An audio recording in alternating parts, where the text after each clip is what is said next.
Welcome to this week's Kirkintilloch and Bishopbriggs Herald podcast, published on Wednesday the 9th of July 2025. This free podcast has been read and recorded by volunteers for Bishopbriggs-based charity Cue and Review Print Speaking to the Blind for the benefit of local visually and reading impaired people. If you have any feedback about this service, you can reach us by telephone on 07598 846 694 or email studio@cueandreview.com. That's studio @cueandreview.com. We hope you enjoy the podcast. Milestone for the High Kirk by Julie Curry. A 200-year-old church will be formally transferred to its local community in a milestone ceremony at 10 a.m. today, Wednesday, July the 9th. Campsie High Kirk, which is at the heart of Lennoxtown's community, is to be transformed into a community arts hub. The move is the culmination of a flagship case for the new Ownerless Property Transfer Scheme, OPTS, launched last year by the King's and Lord Treasurer's Remembrancer. And it has been hailed as a landmark moment in Scotland's heritage-led regeneration journey. The church, one of Scotland's best-known kirks, will be ceremonially handed over by the KLTR John Logue to East Dunbartonshire Provost Gillian Renwick. John said, "The Friends of Campsie High Kirk presented a really compelling case for not only rescuing this magnificent building from further decline, but also providing a community arts hub with the potential to give a huge economic and cultural boost to the Lennoxtown area." The transfer takes place after the Friends of Campsie High Kirk successfully applied to acquire the building from the KLTR for the nominal sum of £1 plus transfer costs. The OPTS provides opportunities for properties which have fallen back to the Crown as ownerless to be brought back into purposeful use for the benefit of local communities. Craig Brooks, Friends of Campsie High Kirk chairman, said, "It's not just about saving a building, it's about something much bigger.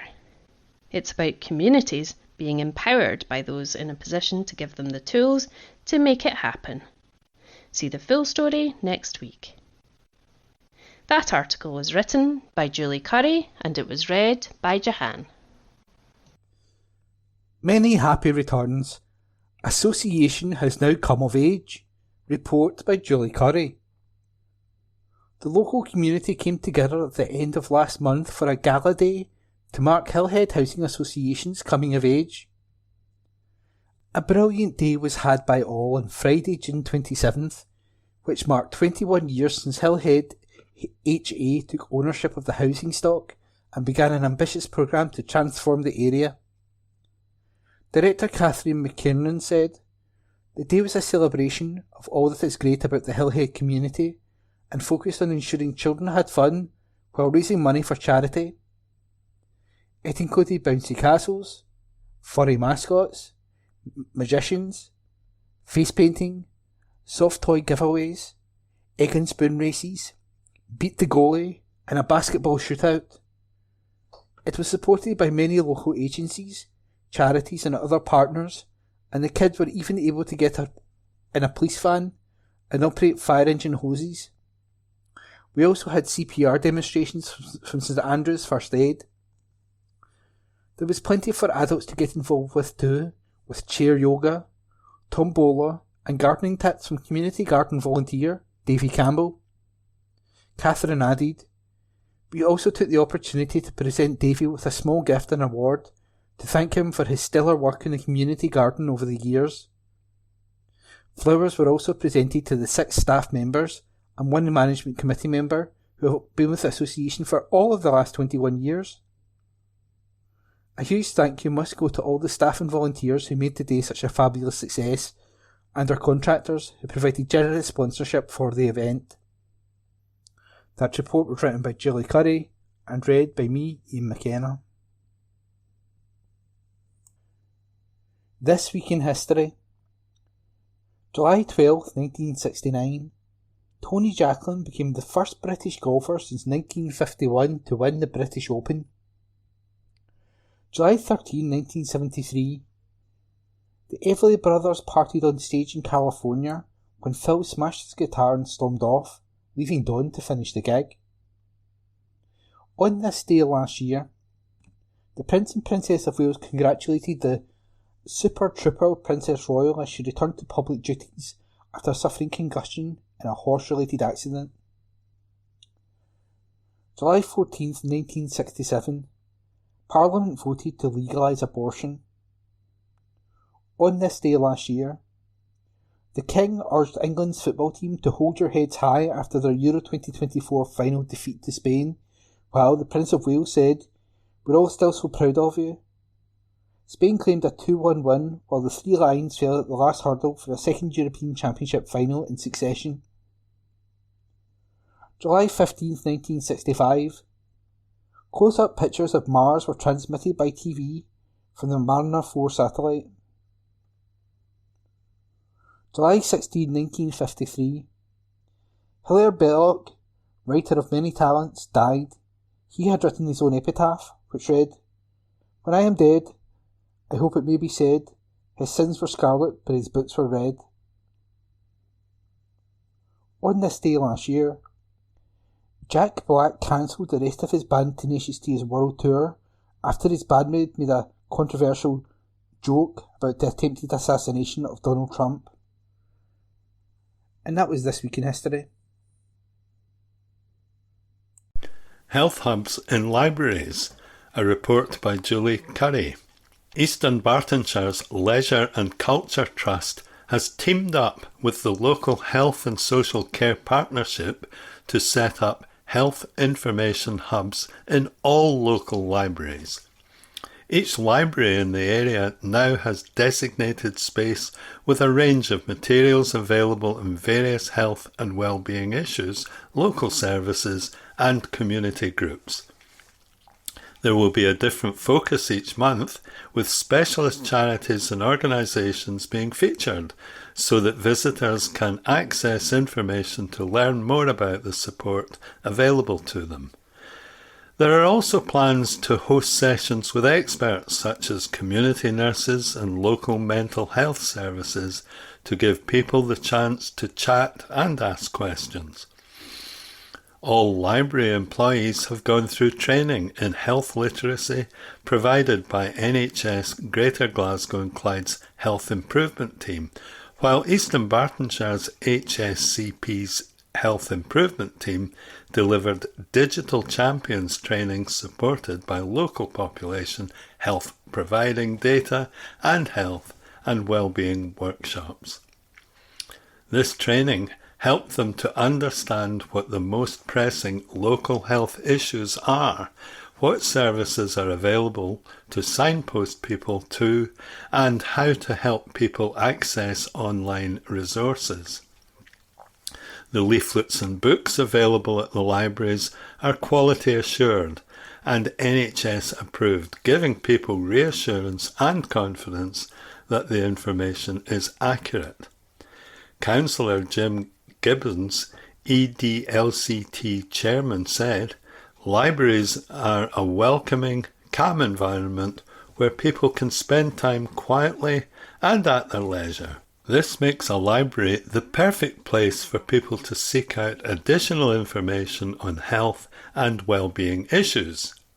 The ultimate aim of the project is to promote health and well-being, prevent ill health and advise on how to self-manage long-term chronic conditions.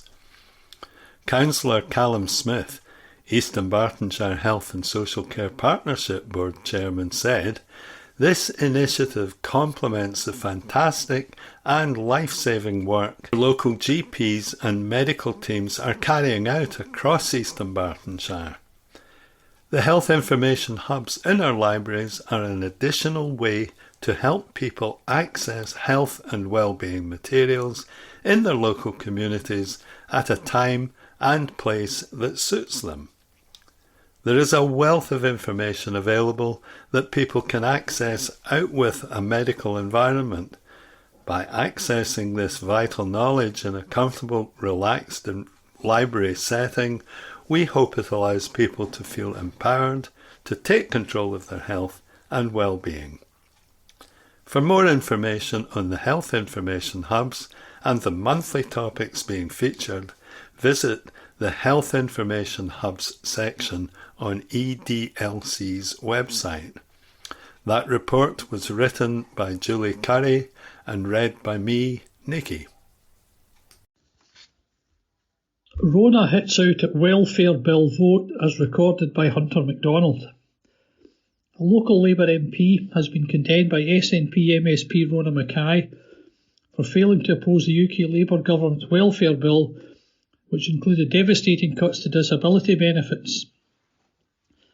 On Tuesday, July the 1st, the government won the vote on the welfare bill, but only after a U-turn on disability benefits because of huge opposition from its own backbench MPs. Katrina Murray, Labour MP for Cumbernauld and Kirkintilloch, was not one of the MPs who objected. Several days before the vote, 126 Labour MPs, including 12 Scottish MPs, signed an amendment calling for the scrapping of the plans to cut £5 billion of support for disabled people and those on sickness-related benefits. Rona Mackay, SNP MSP for Strathkelvin and Bearsden, hit out at Katrina for ignoring the effects the cuts would have on our most vulnerable constituents. She said Katrina Murray should be ashamed, advocating and balancing the books on the backs of the most vulnerable. Does she not care about the people in her constituency who'd bear the brunt? The UK Labour government's impact assessment predicted the original welfare bill would push 250,000 people, including 50,000 children, into relative poverty. More than 100 charities last week united to urge Scottish MPs to change course, warning the changes would mean misery for many sick and disabled people, as well as others in their households, including children and unpaid carers. It's now time for the Labour Party to shelve this shambolic bill entirely. Murder charges. 2 men have been arrested and charged in connection with an attempted murder in Ashkill Road, Bishopbriggs. Around 6:55pm on Monday, June the 23rd, a 22-year-old man was struck by a car and taken to Glasgow Royal Infirmary for treatment. While inquiries are continuing, Police Scotland said an 18-year-old was due to appear at Glasgow Sheriff Court on Wednesday, July the 2nd. A second man, a 26-year-old, was also charged in connection with the attempted murder and was due to appear at Glasgow Sheriff Court on Thursday, July the 3rd. Meanwhile, a 40-year-old man who died at a property in Charles Street, Glasgow, has been named as Johnson Ewer. Officers were called to the property at 10:25pm on June the 29th. A 35-year-old woman has been charged in connection with the death and inquiries are ongoing. ScotMed launches cards to support people with cancer. ScotMed has partnered with leading cancer support charity Maggie's and greeting card brand Hallmark to become the only retail store selling a unique collection of cancer support cards. Developed by Hallmark in collaboration with Maggie's, the 6-card range was created to provide honest, compassionate messages for those living with cancer and their loved ones. Each card features wording such as "I'm here for you," "treatment completed," or "I loved you before cancer and love you now," offering a powerful way to express support and solidarity. The collection is illustrated by Hallmark designer Lisa Elson, who was inspired by her own cancer diagnosis and the loss of both parents. Her personal insight brings warmth and authenticity to each design, moving away from traditional battle language and focusing instead on empathy and connection. As part of ScotMed's 2024-25 charity partnership, 10 pence from every card sold in ScotMed stores will be donated to Maggie's, helping to fund expert free cancer support services across Scotland and the UK. Hannah Harding, Maggie's partnerships lead, said, "This partnership with ScotMed and Hallmark brings together compassion, creativity and community. These cards offer a way to connect and comfort and will also help Maggie's be there for more people." Lynn Ogg of ScotMed added, We're proud to be the exclusive retail partner. The cards are now available in Scotmid stores across East Dunbartonshire. Navigating better support. As part of its transformational vision, NHS Greater Glasgow and Clyde is developing a one-stop shop information point called My Health Navigator. The aim is to support people on waiting lists for treatment or surgery, to prepare for appointments, to enable patients to access advice on health and wellbeing services, and to access self-management resources to help manage conditions. However, NHS Greater Glasgow and Clyde would like to hear from readers about their experiences of using online health resources to help design the new hub. The team behind the My Health Navigator would also like to know if you would be interested in being part of a group to help shape the hub. To complete the survey, go to forms.office.com. And that article was read by Ian McKenna. A Royal Date for McCaig's by Julie Curry. A local volunteer for the Children's Hearing System was honoured as a guest of the King and Queen at the recent Royal Garden Party in Edinburgh. John McCaig of Lennoxtown was invited to the Palace of Holyrood House on July the 1st in recognition of his services to infants, children and young people.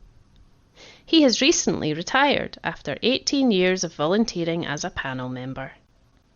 John said, "My wife Eileen and I were delighted to receive the invitation to the Royal Garden Party. It has been a fantastically rewarding and satisfying journey. My time serving on the panel has been a two-way street. It has been a great personal learning experience for me, and I believe I have made a meaningful contribution to keeping children safe." John was one of 38 current and former volunteers in Scotland's Children's Hearing System invited to the garden party.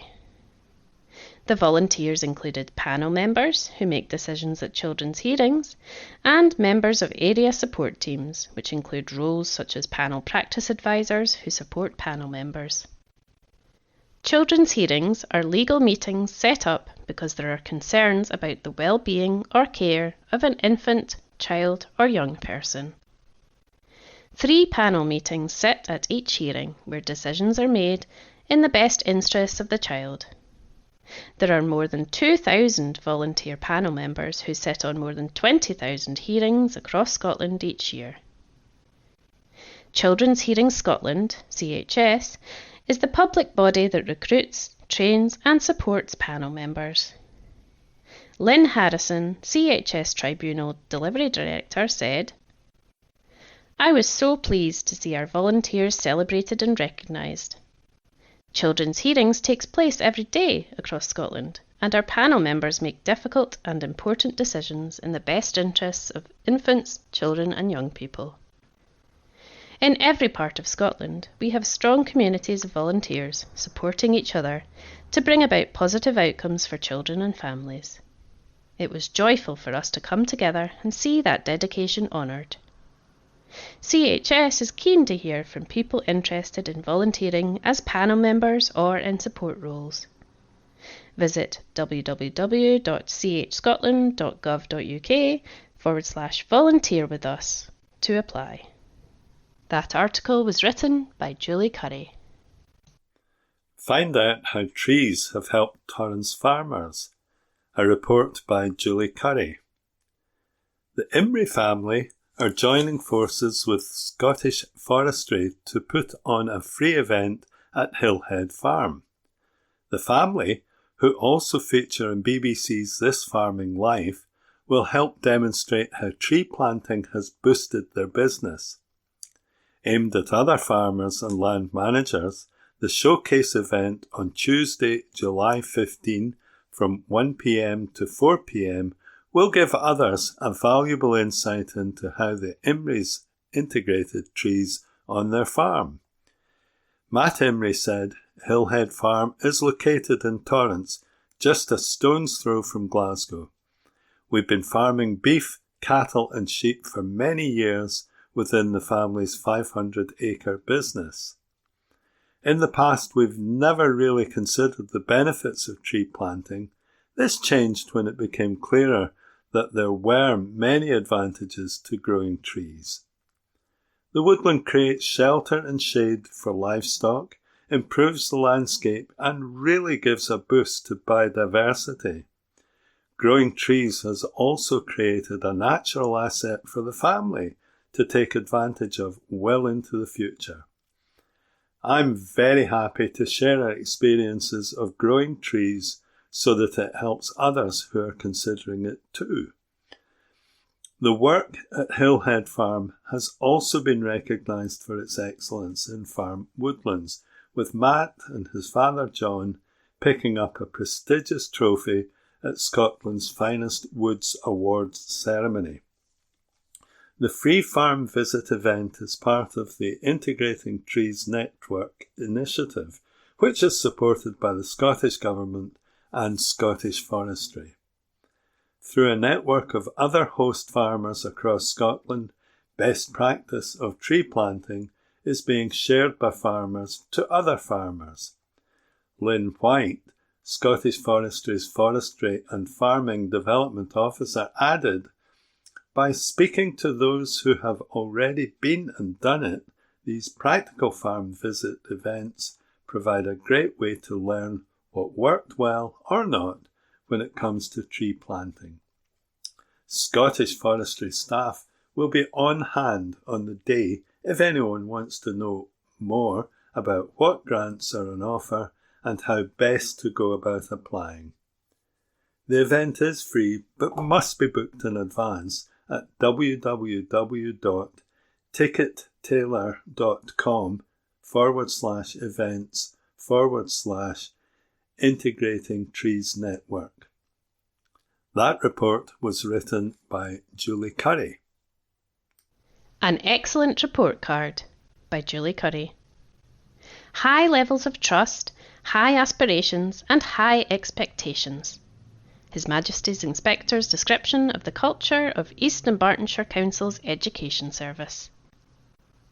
Inspectors visited East Dunbartonshire Council in September 2024 after His Majesty's Chief Inspector of Education announced a thematic inspection of all local authorities in Scotland.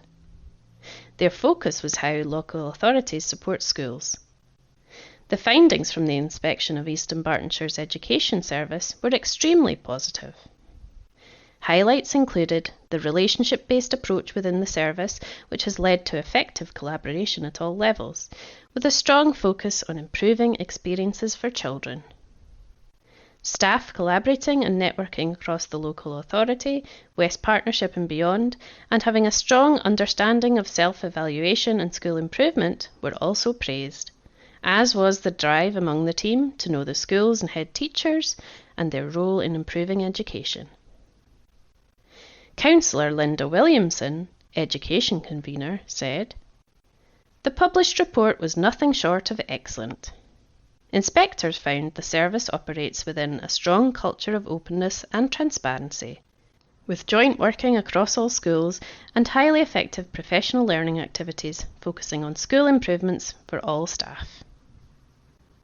Inspectors also reported positive relationships between staff in schools and the Central Education Service, with all staff sharing a proficient understanding of self-evaluation and school improvement processes, ensuring everyone is continuously fine-tuning practice to provide the very best educational experience for all learners. I'm absolutely delighted with this report and congratulate the Chief Education Officer, Quality Improvement Managers, Educational Psychologists and School Planning and Improvement Manager on this endorsement of all their success in providing outstanding support, guidance and leadership to our schools. To see a copy of the report, visit eastdunbarton.modernGov.co.uk/documents/S12184/appendix. That article was written by Julie Curry. Second in UK for bike trials. New research from Outdoor Toys has analysed trail data to find the number of mountain bike trails in each UK county. It calculated the percentage of family-friendly trails to determine which area in the UK offers the best biking routes for all ages.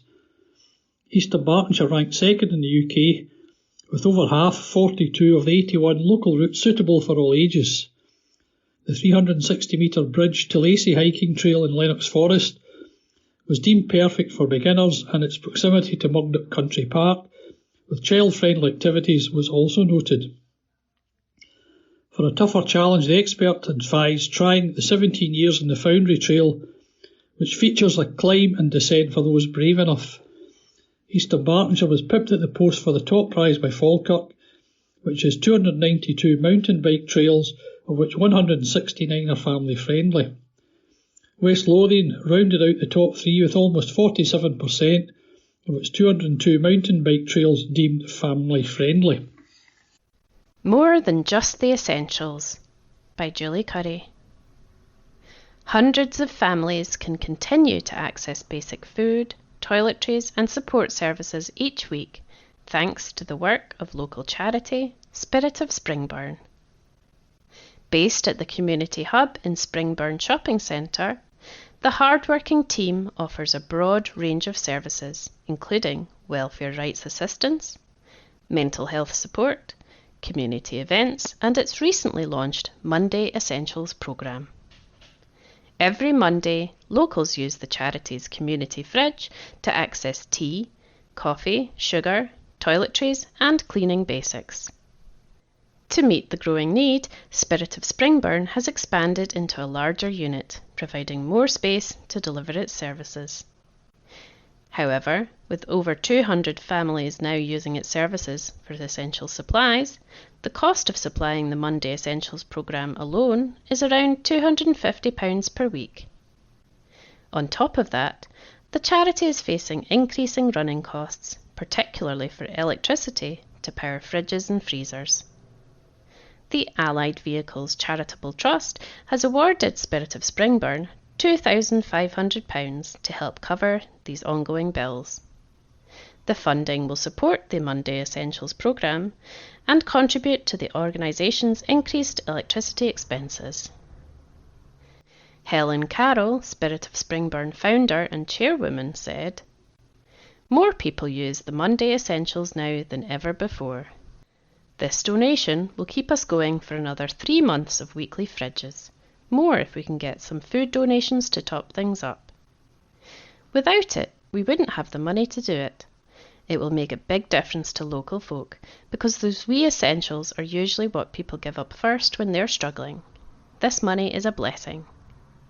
I know that Springburn has a bad reputation, but it's not earned. Maybe in the past, but absolutely not now. Definitely not now." The funding will help Spirit of Springburn continue to make a real difference to the lives of families and individuals in the community. Speaking to Vice Chairwoman Emma Porter, it's clear every day brings new challenges, but the team love doing all they can to help. Emma said, "In terms of support that we provide within the Community Hub, there's no set plan of what we do in a day. It's whatever walks in the door. I've done everything. Over 2,000 Young Scot applications for the buses, Blue Badge applications and filling in different benefit forms. I've helped refer people on to addiction services. I've helped people get in contact with homeless services to make sure they can get a home. I've fixed people's radios and helped people order stuff on Amazon. We also do a lot of printing for people who are wanting to take stuff down to the post office. No day is the same. It's really whatever comes in the door and whatever people need help with." Spirit of Springburn has been open 6 years and continued to work during the pandemic and after to help those in need. Emma, 20, who has been involved in local community work for 8 years, is about to head off to study at Oxford. She added, "Since COVID, we've provided food to people in the community, from food parcels during the pandemic to our community fridge now, as well as providing fruit and veg. I know how much of a difference it makes, so I was really happy to receive the funding from Allied Vehicles Group." Helen was also over the moon, as she also knows how much of an impact it will have. She added, "We have difficulty getting funding, only because we are so busy. Allied Vehicles Group has made a huge difference, and this is not just the first grant. £2,500 buys a lot of food, which has made a difference very quickly. It goes straight into the account and straight to buying food, then straight out to the people that need it. It's getting busier and busier, and it's very multicultural, so we need to get the right food too. So yeah, when we got the money, it was fabulous, absolutely fabulous, as it will help keep us going for a while longer. David Facena, Corporate Culture Director at Allied Vehicles Group, is delighted the company has been able to help such a hard-working local charity. He said, "The dedication of Spirit of Springburn to improving and supporting their community is remarkable. By helping them meet everyday costs, we're proud to play a small part in ensuring their doors stay open to the local people who rely on them." Allied Vehicles Charitable Trust is an initiative through which Allied Vehicles Group donates £240,000 a year to charities in communities around its Postle Park headquarters and further afield. Funding applications from organisations for a share of the £20,000 monthly figure are considered by a staff committee and are paid out every month. Visit app.spiritofspringburn.org to find out more about Spirit of Springburn. That article was written by Julie Curry. Brownies earned badges at a camp for the county by Linda Short. Excited youngsters from the 5th Kirkintilloch Brownies took part in an unforgettable one-night camp at Girl Guiding Dumbartonshire's Catterburn campsite. They joined 120 Brownies from units across Dumbartonshire for the weekend's county event, which was supported by 34 dedicated volunteers. The Brownies braved changeable weather, from glorious sunshine on Saturday to torrential downpours on Sunday, as they completed activities towards their Have Adventures theme award and earned 3 badges each. The fun-packed weekend saw the girls learning camping essentials, exploring the wonders of space, and enjoying a fascinating talk from the Glasgow Astronomy Society, who helped bring the night sky to life. Despite the soaking wet Sunday, spirits remained sky-high throughout the weekend. The girls' resilience, teamwork and enthusiasm were clear, as they sang songs, played games, honed new skills, and made memories to last a lifetime. Lynn Gibbons, event organiser and Catterburn chairwoman, said, "The camp was the first of this size we had ever held, and we're delighted to say it was a resounding success. We're incredibly grateful to our amazing team of unit leaders and volunteers, who put so much care, and energy and enthusiasm into making it happen. It was fantastic to see so many girls enjoying everything that Catterburn has to offer. From building their confidence in outdoor challenges to discovering the magic of space.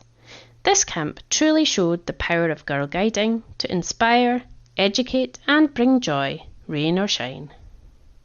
Girl Guiding in Kirkintilloch has issued a plea for more adults to volunteer with units weekly in term time. Division Commissioner Diane Brown said, "We desperately need more helpers to ensure our units can keep running. If you feel you could volunteer to help in any way to continue providing activities for girls in the Kirkintilloch area, please email diane.brown26@ntlworld.com. Girl Guiding Dumbartonshire supports more than 3,000 girls, giving them a safe space to make friends and try new things. For more information, visit girlguidingdumbartonshire.org.uk. That article was written by Linda Short.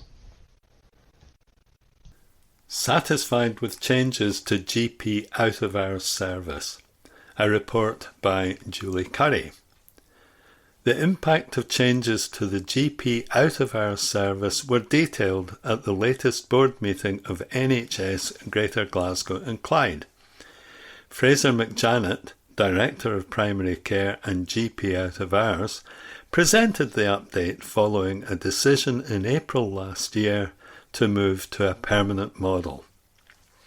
This service involves a telephone-first approach, home visiting and access to emergency care centres at Royal Alexandra Hospital, New Victoria Hospital, New Stobhill Hospital, Vale of Leven and Inverclyde Royal Hospital.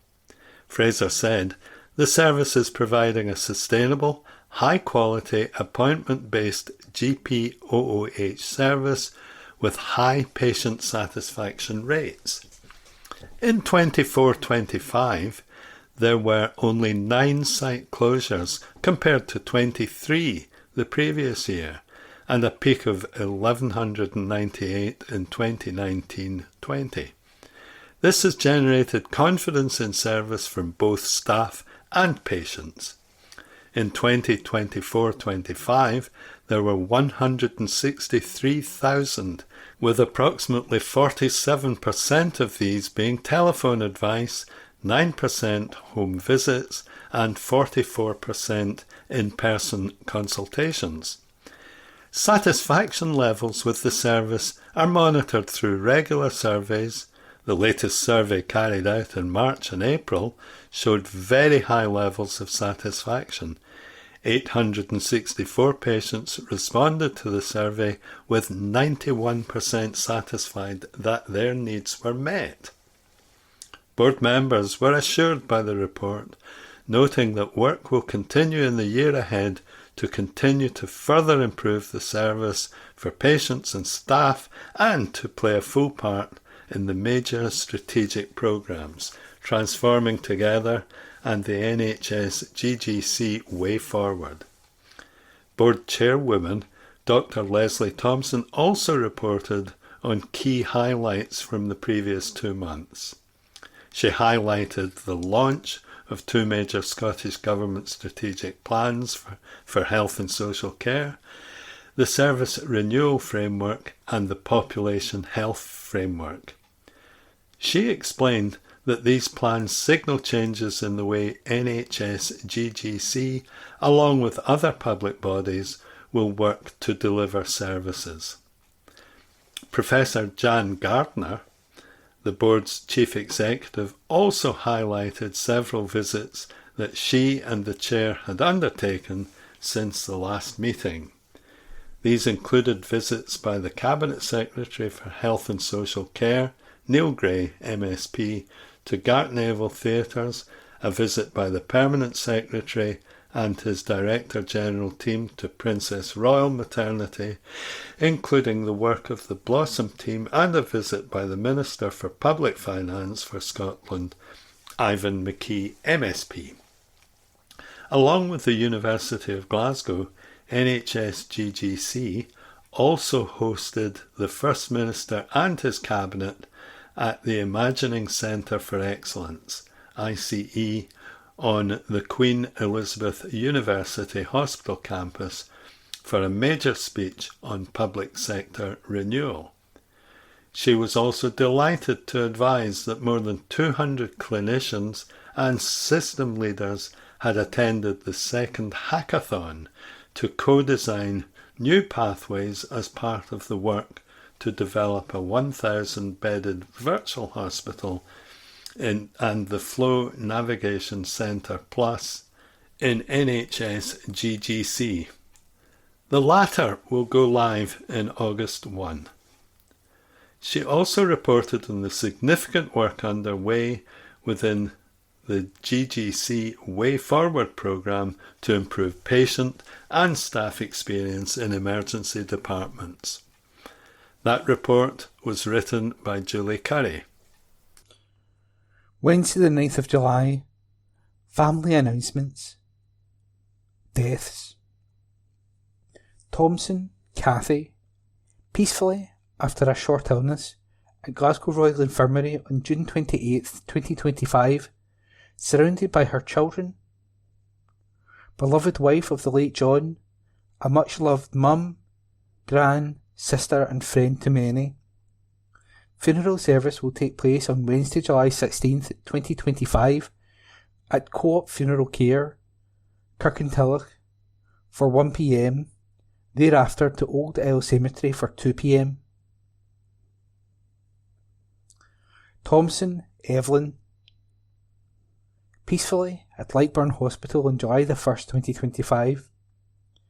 Beloved wife of Ian, a much-loved mum of Niall, Kirk, and an adored grandma of Sophie, Noel, Finlay, Annabelle and Max. She was also the much-loved mother-in-law of Hayley and Lynn. Funeral service will take place on Friday, July 18th, 2025 at Lindsay Union Parish Church for 12:15 p.m. Thereafter to Cadder Cemetery for 1:30 p.m. And that was this week's family announcements. P6 pupils share digital skills with community. A report by Julie Curry. A group of senior residents from Steps recently enjoyed collaborating with P6 digital leaders from Steps Primary School. The initiative was the latest successful instalment of the Driving Digital Locally intergenerational project. Developed and run by North Lanarkshire Council, it aims to bridge the digital divide by educating older residents about digital technology through personalised one-to-one training sessions with young people. The project took place over 4 weeks at Steps Community Facility. During these sessions, the seniors engaged in lively discussions with the pupils, covering topics such as their childhood memories and favourite songs. Using iPads, the pupils skillfully brought these stories to life, creating a vibrant and interactive learning environment. The P6 digital leaders who took part in the session included Jessica, Annabelle, Max, Amber, Cameron, Luca, Poppy, Oliver, Millie, James, Shan and Jessica. Oliver said, "I like being a digital leader because I get to learn and teach things I never knew about iPads and devices." Amber added, "My favourite thing about the intergenerational project was the fact that I got to learn new things myself, and then got to see the smiles on the women's faces when they learned something new." Mary Jane Shaw, class teacher at Steps Primary School, is delighted the programme was such a success. She said, "The digital leaders have thoroughly enjoyed being part of the intergenerational project and working with some ladies from the Steps community. They were very keen to share their digital skills with the people who attended. They developed their own knowledge and skills and then had to teach these to others. However, what was a real delight was seeing how the generations interacted with each other. Watching them together, you would have thought they had known each other for years. The conversation flowed. Alice Morton, one of the ladies who attended, said, "The young digital leaders at Steps Primary School were confident, sharing their digital knowledge and expertise with local older residents who, in turn, were very enthusiastic learners." That report was written by Julie Curry. This week's Kirkintilloch and Bishopbriggs Herald letters page. Let's talk. Please send your letters via email to kirkyherald@jnscotland.co.uk. That's KIRKYHERALD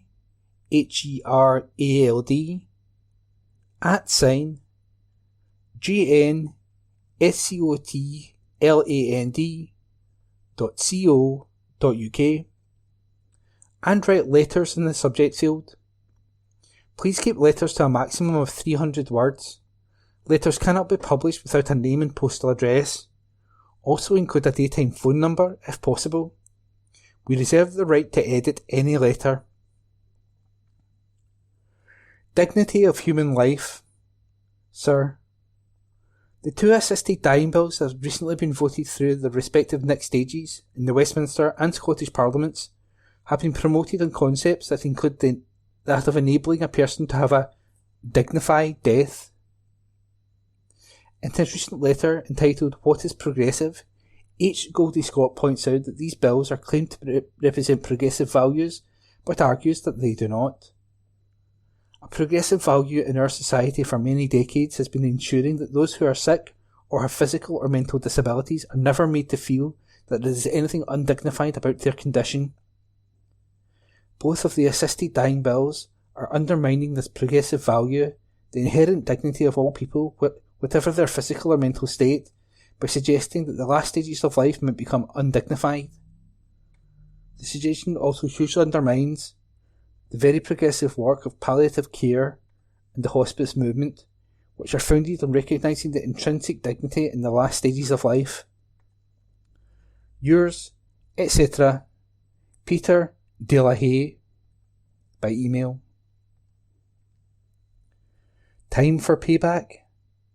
Sir, John Swinney has stated that Professor Ian Gillespie, who was in charge of the crisis hit Dundee University, should hand back his £150,000 payoff. Will John Swinney and all the SNP MSPs refund a substantial part of their salaries for the last 14 years since they oversaw financial disaster after financial disaster? Will Green leader Lorna Slater pay back a large chunk of the salary she received as a minister because she is responsible for the deposit return scheme disaster? Biffy is suing Scottish ministers for £166 million, so will she cover some of the Scottish Government's legal fees and the certain damages which will be awarded by the court? Politicians are more slippery than eels, and their favourite phrase is, "It wasn't me." Yours, etc., Clark Cross, by email. Taste of own medicine.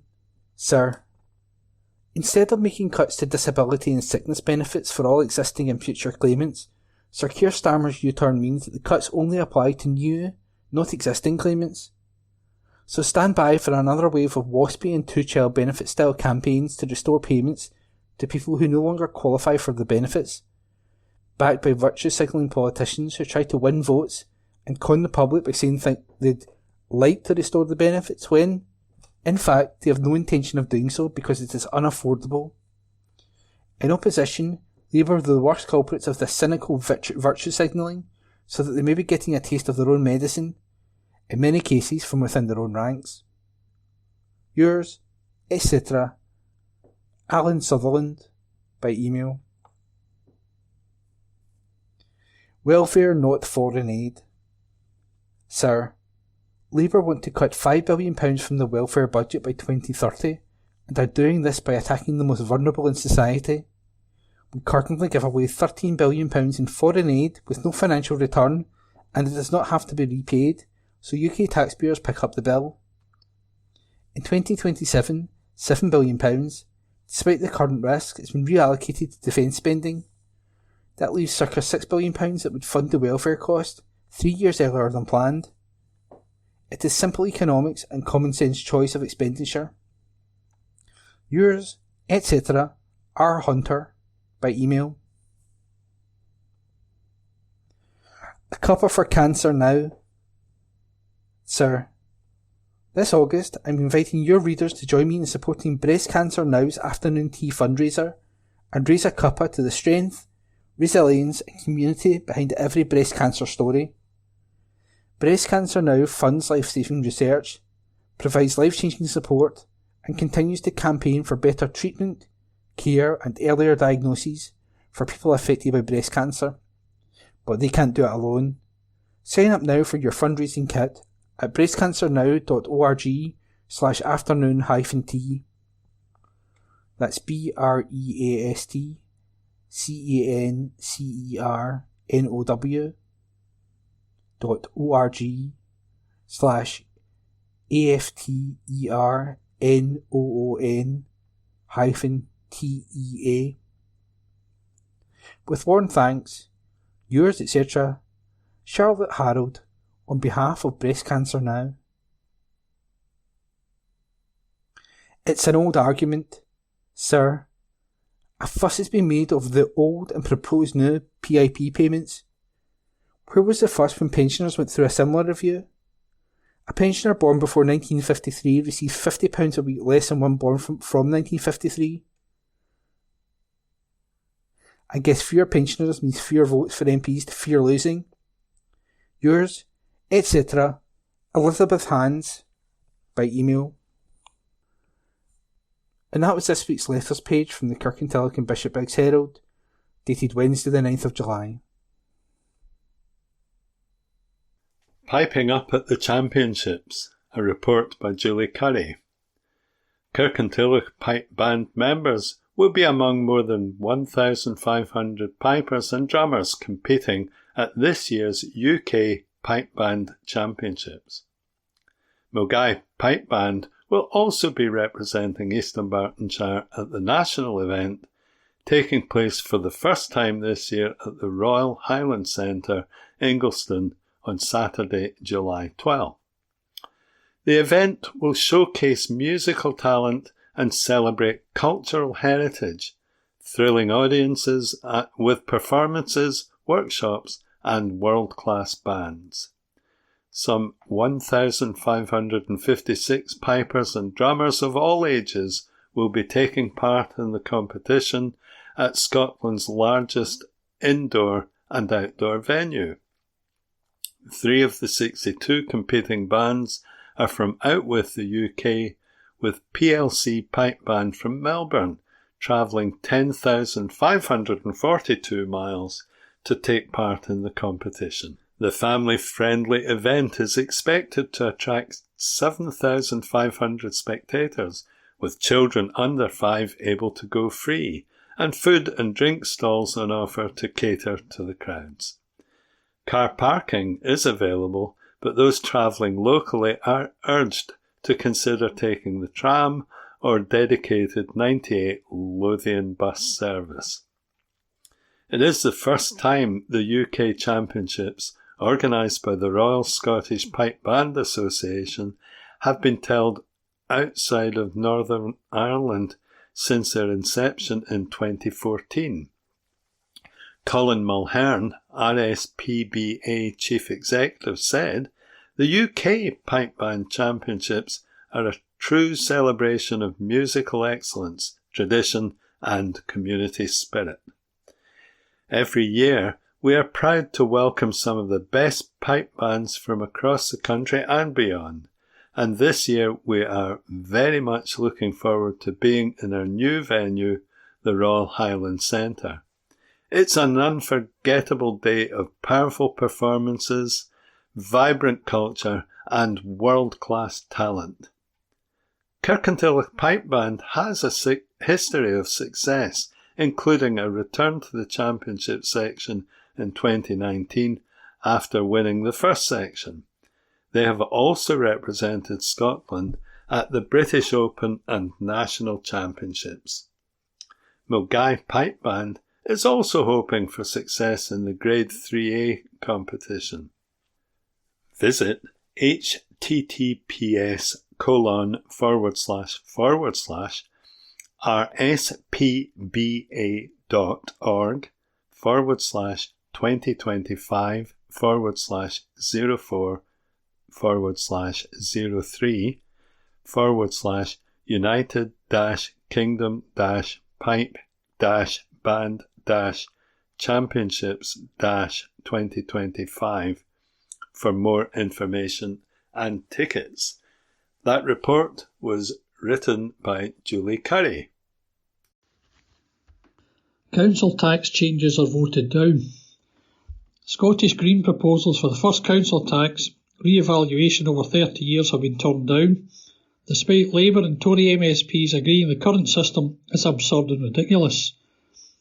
The proposals to the Housing Scotland Bill were lodged by local Scottish Greens MSP Ross Greer. Council tax rates are based on property values from 1991, resulting in most people being in the wrong band. Those in smaller homes are often paying considerably more than they should, whilst the richest pay far less than they would if accurate valuations were used. Ross's amendments to the Housing Bill were voted down by SNP, Labour and Conservative MSPs on the Local Government and Housing Committee. He said, "We wouldn't tolerate most people paying the wrong rate of income tax, so why do other parties think it's acceptable for council tax?" Good day to you, it's Philip here from the Kirkintilloch news, church news that is, from Q and Review. Hope you're enjoying the summer again.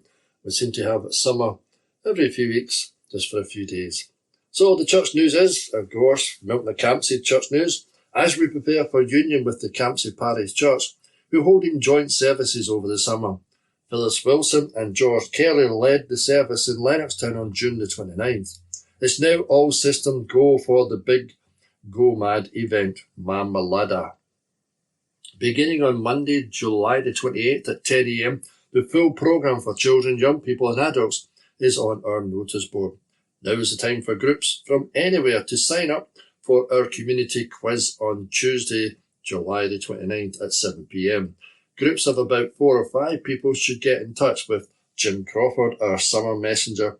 It is also being prepared and put together when it will be printed and put through every letterbox in the village. Next Sunday's joint service will be held in Campsie Church, Lennoxtown at 11 a.m. Pre-loved school uniforms can be handed in at the church, washed, ironed and on display. They will be available all day, every day during Go Mad, July 28th to August the 7th. It's easy, just get involved. Buy an early bird wristband for just £7 from www.glasgowcocktailfest.com, and you gain access to an exclusive cocktail menu at each venue throughout the 10 days of the event. So there you have it, from Milton Campsie. And now we're moving to Springfield Cambridge Church. And where are they? They're in the old Bishopbriggs. On Sunday, July the 13th, morning worship will be conducted by the Reverend Jan Matheson in the sanctuary at 11 a.m. An offering will be taken and it's put in the offering place as per usual. Morning worship is also being live streamed on the Springfield Cambridge Church YouTube channel. A link to this can be found on the Springfield Cambridge Church website, all the W's, springfieldcambridge.org.uk, and in the Facebook page for up-to-date information about events and church organisations can also be found. There will not be a vestry hour or midweek service until July the 30th. The Guild is inviting the congregation to join them in supporting the Eastern Bartonshire Food Bank. Bring along your offerings there to help out the Eastern Bartonshire Food Bank. A list will be on the door and for items especially requested. Tickets for the concert in aid of SAMH on Saturday, August the 16th with Ewan Russell and friends are now available, priced £10. And if you're an OAP or a concession, it's £6. Gallus Outlaws Theatre Group are presenting A Wee Dodo Glasgow at the Springfield Cambridge Church on July the 25th at 7:30 p.m.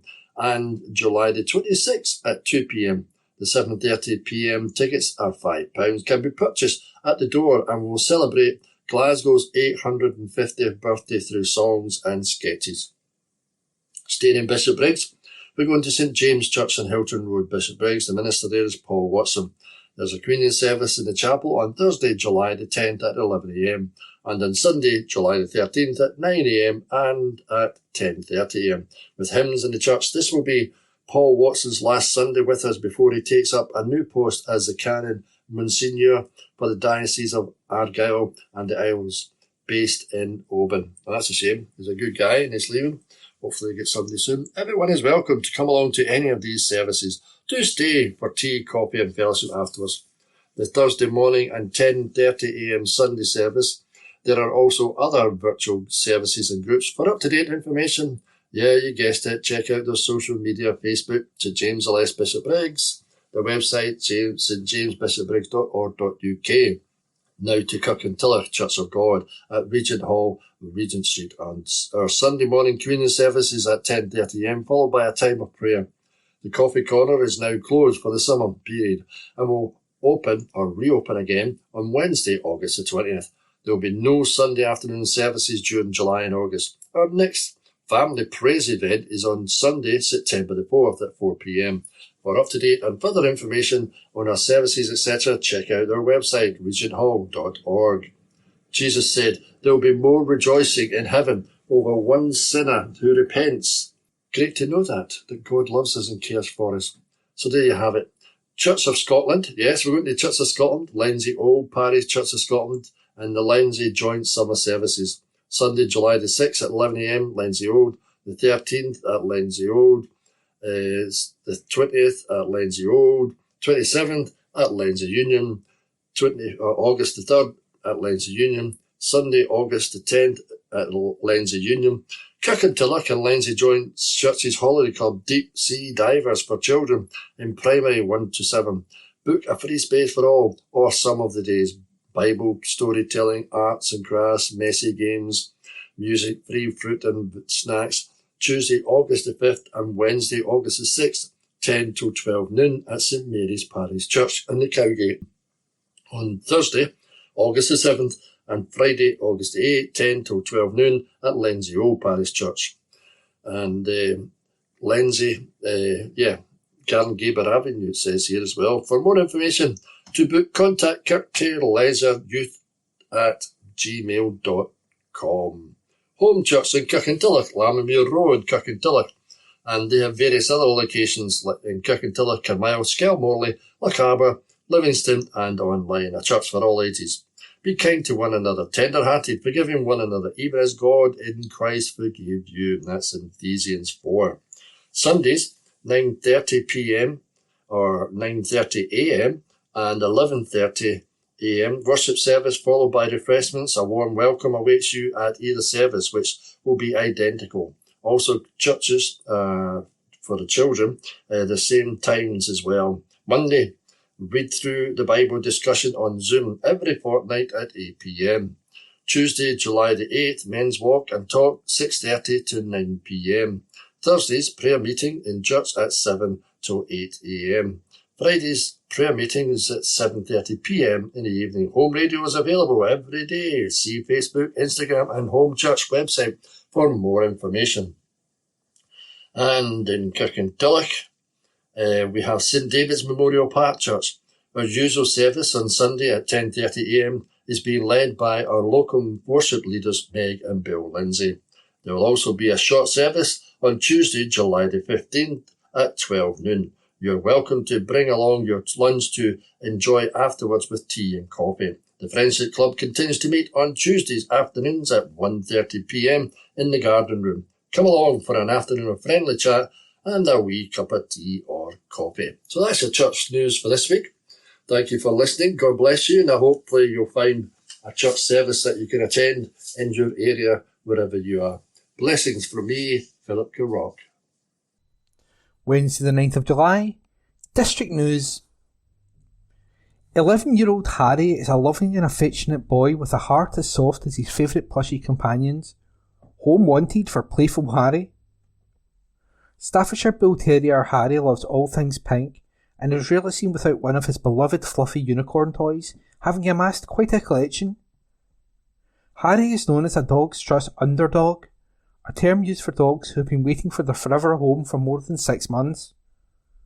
These dogs often require additional training, ongoing veterinary care, or have specific rehoming needs, while others, like Harry, are simply overlooked. Harry needs to be the only pet in his new home. He could live with secondary school aged children, and he would like a garden. To find out more about dogs in the care of Dogs Trust West Calder, visit www.dogstrust.org.uk/West Calder. Clubs. St Columba's Men's Club. At 7:30 p.m. every Monday, St Columba's Men's Club meet in the Church Hall in Old Isle Road, Kirkintilloch, and offer a very warm welcome, together with the chance to play a bit of pool or snooker, dominoes, or even some table tennis. If none of these appeal, how about a cup of coffee or tea and a chat? Our members come not only from Kirkintilloch, but also from Lenzie, Cumbernauld, Milton of Campsie and Bearsden. If you would like more details, contact either Ian Gibb on 0141 776 5453 or Jim Kennedy on 07767 124 416. Kirkintilloch Rock Choir. Your friendly local Kirkintilloch choir is run by singing teacher Elaine Williamson. The choir will be performing locally again soon, so it's a chance for you to join in, sing and perform without pressure and under the supportive guidance of Elaine. We sing in Kirkintilloch every week during term time. You can join the choir by going to www.rockchoir.com. That's www.rockchoir.com.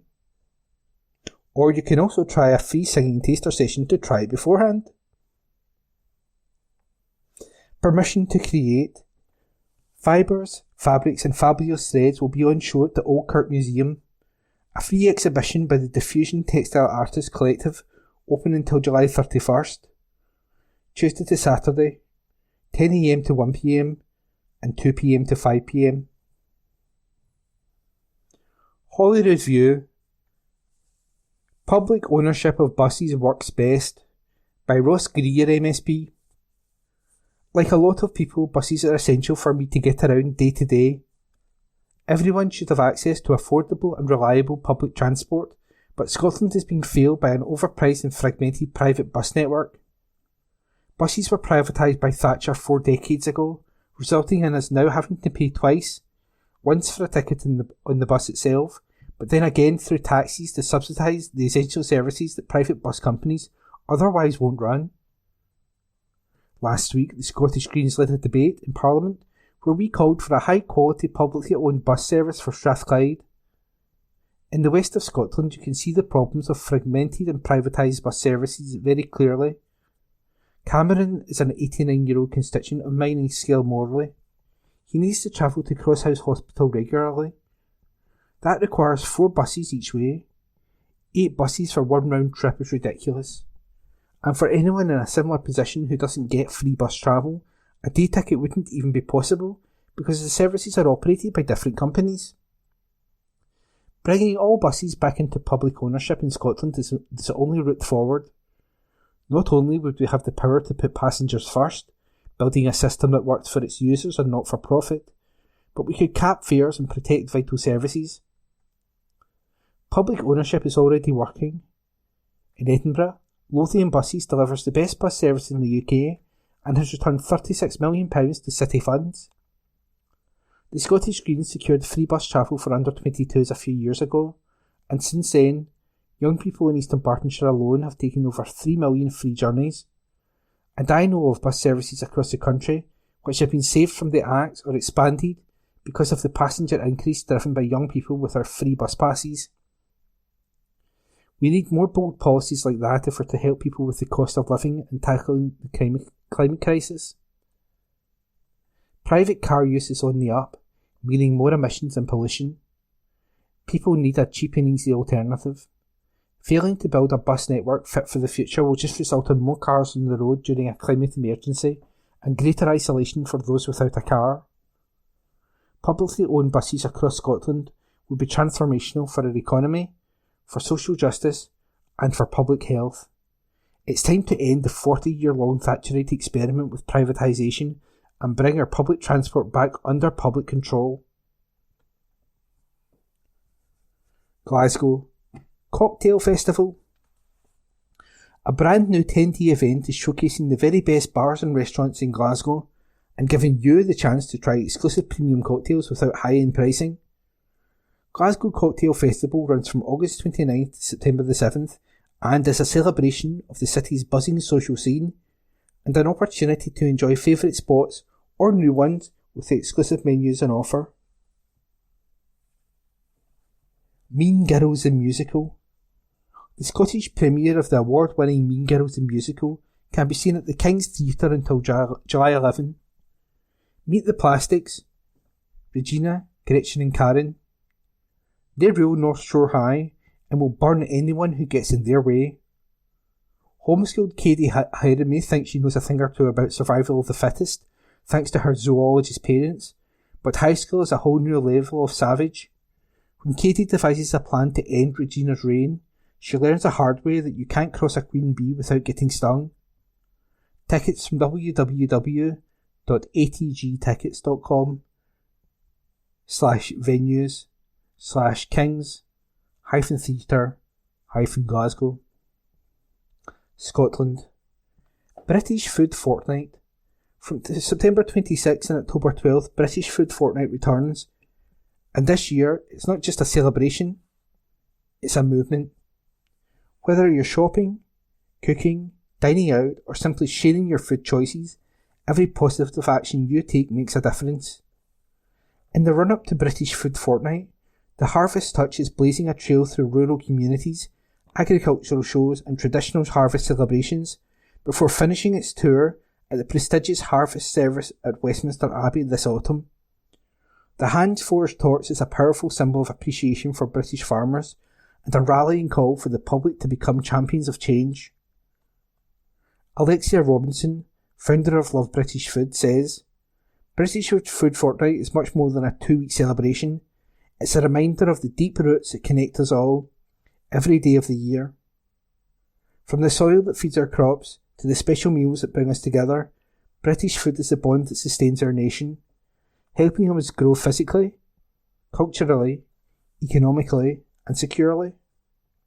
This year, we're asking the public to turn their passion into purpose and become champions of change. Every time you choose British, you support the people who grow, rear and produce food with pride, care and sustainability at its heart. Whether grabbing your weekly groceries, cooking dinner for the family, or planning a fun brunch with friends, it's easy to get involved in British Food Fortnight. Morrisons, the lead retail partner of British Food Fortnight, expressed their commitment to British Food Fortnight. David Scott, Morrisons Corporate Affairs Director, comments, As a champion of British food, Morrisons is proud to be the lead retail partner for British Food Fortnight. Our customers value fresh, seasonal British ingredients, and through this campaign, we want to inspire more people to explore the incredible variety and quality available from UK farmers and producers. Supporting British agriculture where possible is essential to building a sustainable and resilient food future, and this campaign perfectly aligns with those goals. From school cookery demonstrations and hospital menus to community festivals and competitions, this year's campaign is packed with opportunities to get involved. Why not register to take part in this year's British Food Fortnight Bingo, a series of fun challenges that encourages family and friends to buy, cook and eat British. Sign up online to play for a full house and a full tummy. Make it matter all year round. This isn't just about 2 weeks. It's about creating lasting change. British Food Fortnight invites everyone to make conscious food choices, ask where their ingredients come from, and champion British on every plate. At home, in schools, in care homes and hospitals, and in restaurants. Learn more, join in and follow the journey of the Harvest Touch at www.lovebritishfood.co.uk. And that was this week's District News, date Wednesday the 9th of July. Sport. Louisa's dream moved to City. Report by Brian Yule. The Louisa Boys is ready to live my dream after becoming Glasgow City's first signing of the summer. The 24-year-old arrives from Motherwell, where she was named Player of the Year in both of the last 2 campaigns.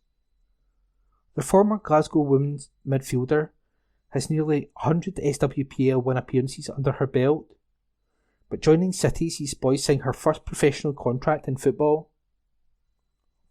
She was delighted to achieve this career milestone after putting pen to paper on a 2-year deal with the option of a third. Boys said, "It feels surreal to sign my first professional contract, and to do it at Glasgow City. I'm over the moon. It's something I've wanted for a very long time. Now I've got the chance, I'm ready to go and prove myself. I knew if I kept pushing myself, kept learning from my coaches and learning from the players I play alongside, that I could achieve what I was aiming for.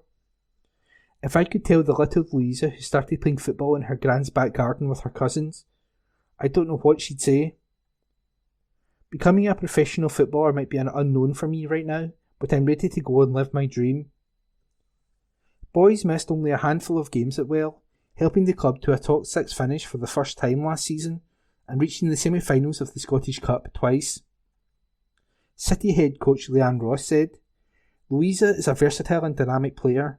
who will add depth to our midfield and attacking options next season and beyond. It has been great to see her progression at Motherwell, and I believe she will only continue to learn, develop and improve in a Glasgow City shirt.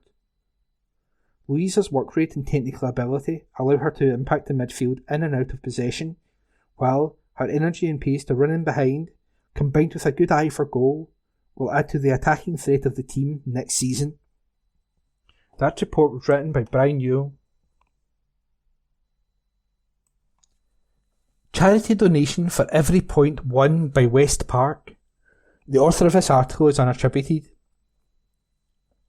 West Park United has donated more than £500 to Beats and Cancer charity from its recent fundraising efforts.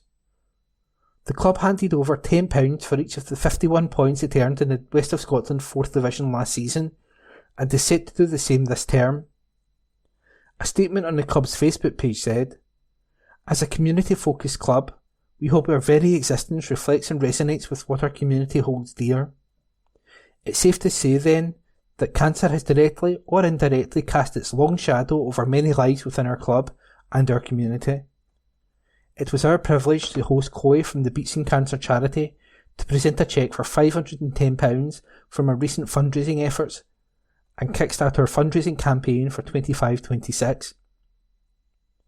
Beats and Cancer charity deliver an innovative and patient-focused approach to cancer care that changes lives, and, as a club, we are proud to stand with them in their fight against this horrible disease.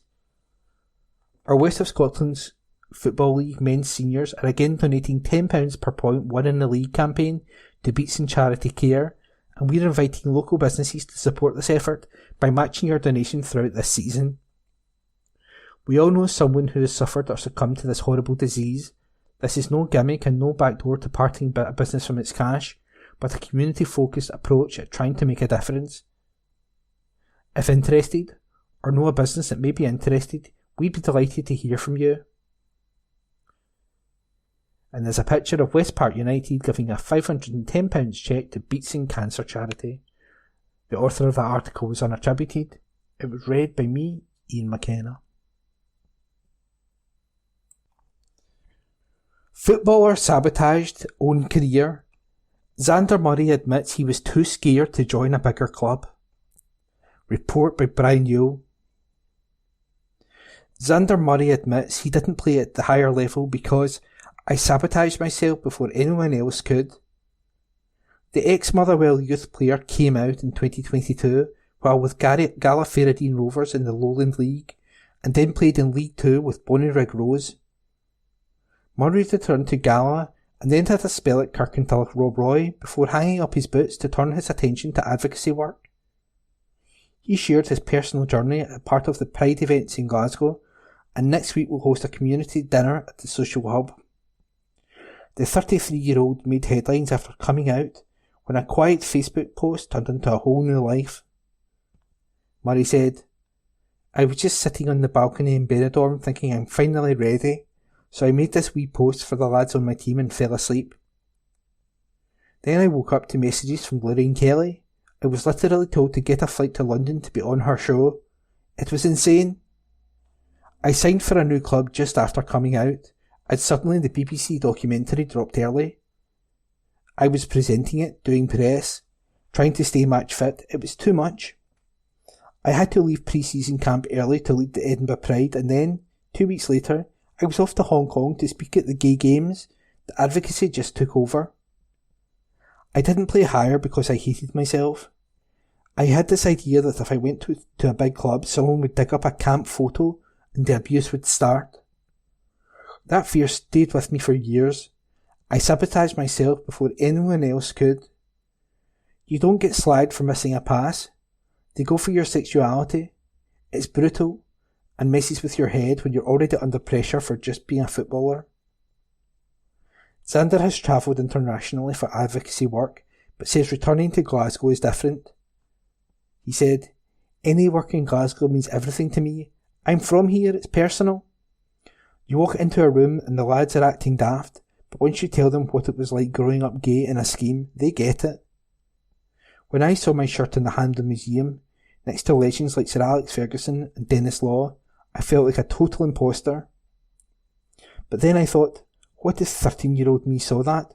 That could have saved my life. That report was written by Brian Yule. Tigers not good enough on their trip to Dorset. Report by Phil Lanning. Glasgow Tigers boss Cammy Brown admitted it was not good enough after a heavy defeat at Poole Pirates last midweek. They made a sluggish start to the clash, going down 57-33 to the defending league champions in Dorset, with only Chris Harris being a consistent threat. Brown said, "We lost it at the start. Got a little bit of pride back towards the second half of the meeting, but it's not good enough and the boys know it. We'll have to regroup and come back. We don't become a bad team overnight. It's a difficult place to come. But if you start like we did, your back's against the wall." Brown was also frustrated with referee Christina Turnbull for not excluding home number 1 Richard Lawson after he appeared to knock off Tigers reserve Freddie Holder in the Heat 6. He said, "It's clear to see. If the referee can't see that Freddie was nudged off the bike, he was ahead of Richard. He may have gone into the bend a bit too defensive, and I told him that. He got nudged off and there's a bike mark in his hand that proves it. But you can't change a referee's decision. I made my feelings clear to the referee. We just had to man up and get on with it. We were sitting on a 5-1, 4-2 minimum from that race, and we are back in the meeting. All of a sudden we lose a 4-2 and it's uphill from there. People were hammering us out of the gates. The boys were making all the changes they could to claw some of it back. As always, it was very difficult at Poole. To be honest, it's gate and go, and it's not what we are used to at Glasgow. We had to adapt to conditions. Chris Harris has been coming here for 20 years and he said it's the worst he's ever seen it. But it was the same for both teams. We were too soft off the start in the first few races. We needed to improve. It was embarrassing. We had a team meeting and we told the guys, we are better than this, so go and show them that. Tigers were due to host Oxford Cheetahs on Friday, but the meeting was postponed due to a forecast of continuous rain from lunchtime. As a result, they have plenty of time to lick their wounds from the Poole clash before hosting Redcar Bears on July 18th. That article was written by Phil Lanning. Award recognition for Lenzie women. The author of this article is unattributed. The women's team at Lenzie Rugby Club has been named East Dunbartonshire Voluntary Action Sports Team of the Year. This recognition highlights not only their dedication and performance on the pitch, but also their outstanding efforts in growing and strengthening the team through recruitment. The ladies will be playing in the West Women's Division 2 this season after a narrow second place finish behind Mar saw them winning promotion. The club only entered the competitive league structure 6 weeks before the start of the campaign after successfully canvassed the SRU. Originally formed in 2018, the women's section had previously struggled for numbers to justify entering the league structure, but a run to the final of the National Plate in partnership with Uddingston in 2023-24 was the catalyst to push for a more formalised fixture schedule. Club president Willie Cherry told the Offside Line, "From having maybe only 9 or 10 players, the women's section had worked really hard to create an excellent environment and recruit a lot of new players. I think they're up to 23 or 24 girls in the squad now, and they're a very vibrant section of the rugby club, so hats off to them because they've done amazingly well. Much of the credit must go to former player and president Martin Stewart, who a few years ago offered to coach the handful of women interested in playing rugby, and he has overseen that group develop into one of the most vibrant at the club." The author of that article is unattributed. It was read by me, Ian McKenna.